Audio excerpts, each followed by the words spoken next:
আসসালামু আলাইকুম ওয়া রাহমাতুল্লাহি ওয়া বারাকাতুহু। কেমন আছেন আপনারা? আসলে আজকে একটা খুশির সংবাদ যে আমার এতটাই আমি ৫ বছর কষ্ট করে ফেসবুকে চলছি। ফেসবুকে সবার সাথে থাকছি।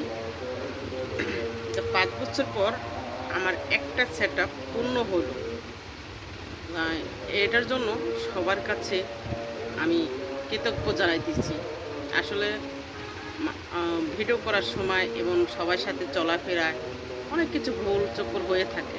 আমি জানি না যে আমার নাগাল একটা মূর্খ মেয়ে এতটুকু ভালোবাসা সবার কাছে পাইছে। আমি এতেই আমার সবকিছু খুশি। আর যদি কোনো সময় ভুল-ত্রুটি হয়ে থাকে তো অবশ্যই সবার কাছেই ছোট বোন হিসেবে ক্ষমা দৃষ্টিতে দেখবেন। এটাই সবার কাছে অনুরোধ। আসলে এটা আমার বাবার বাড়ি। এটা আমার নিজের বাড়ি নয়। এটা আমার স্বামীর বাড়িও নয়। এটা আমার বাবার বাড়ি আমি থাকি। আসলে অনেকেই বলে, "তুমি যে এটি করো, তুমি কত টাকা পাবা? কত টাকা তুমি আয় করতে পারবা?" আমার ভাই বোন অনেক টিটকিরি মারে আমারে। দেখা যাবে তুমি কত টাকা পাও, কত টাকা কামাই করো। আমি মনে করি টাকাটা বিষয় না। আমার যে মানুষ চিনে, মানুষ আমাকে জানে, এতটুকুই যথেষ্ট। আর সবার ভালোবাসার কাছে সবার কাছে আমি থাকতে চাই। সবার কাছে একটাই রিকোয়েস্ট নিয়ে থাকতে চাই।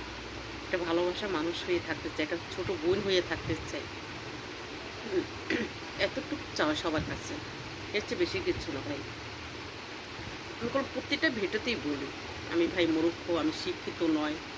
আমি পারি না মানুষের একটা কমেন্ট ব্যাক একটা কমেন্ট দেইখা কমেন্টে ব্যাক করার জন্য। আমি পারি না মানুষকে একটু বিনোদন দেওয়ার জন্য। কেন? আমি একটা সাধারণ ঘরের একটা মেয়ে, একটা গরিবের ঘরের মেয়ে।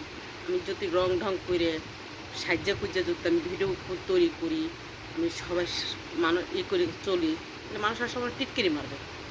আমার সমাজে সবাই শয়তানি করবে? এমনি আমি ভিডিও করি, আমি সবাই দেই, তাইতেই সবাই অনেক টিটকিরি মারে। তো আমি টিটকিরি ধার না। আজকে যদি আমার পেটে খিদে থাকে, কেউ আমারে দিবে না। একটা মানুষ আমার পাশে এসে দাঁড়াবে না। আমার যদি থাকে তাহলে সবাই এসে দাঁড়াবে। আমি এই জিনিসটা ভাইবেই আমি সবার পাশেই থাকি এবং সবার কাছেই থাকি। এইজন্য বলি সবাইকে ধন্যবাদ আমাকে ভালোবাসা দেওয়ার জন্য, আমার এগিয়ে যাওয়ার জন্য।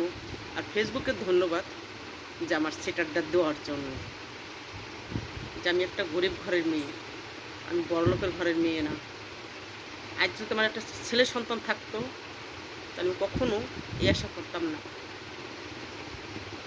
দুর্ভাগ্য যে আমার একটা মেয়ে, আমার একটা ছেলে নাই। তাই বিদায় সবার কাছে আমি একটু সহজতার হাত বাড়াবার চাই। সবাই যদি আমার ভিডিওটা যদি একটু ভাইরাল করে সবাই যদি আমার মুখের দিক তাকায় তাহলে কী হবে? আমার এক মুঠ পেটে ভাত আসবে, একটা টাকা আসবে। এই কারণে আমি আমার নিঃস্ব হোক, আমার ভালো হোক, মন্দ হোক, সবার কাছে আমি যতটুকু পারি ততটুক আমি সবার কাছে ভিডিওটা ছাড়ি। তাই অনুরোধ ভাইরে দর্শকরা, আমারে কেউ নিন্দেন না, কেউ অবহেলা করেন না। এই জন্যই আপনাদের যদি মা বোন হইতো, একটা রক্ত ঘরের বোন হইতো, তাকে আপনারা সহযোগিতা করতেন না? অবশ্যই করতেন। তাই ভেবে আপনারা কেউ আমারে ফেলাইয়েন না। এই একটা জিনিস অনুরোধ আপনাদের কাছে।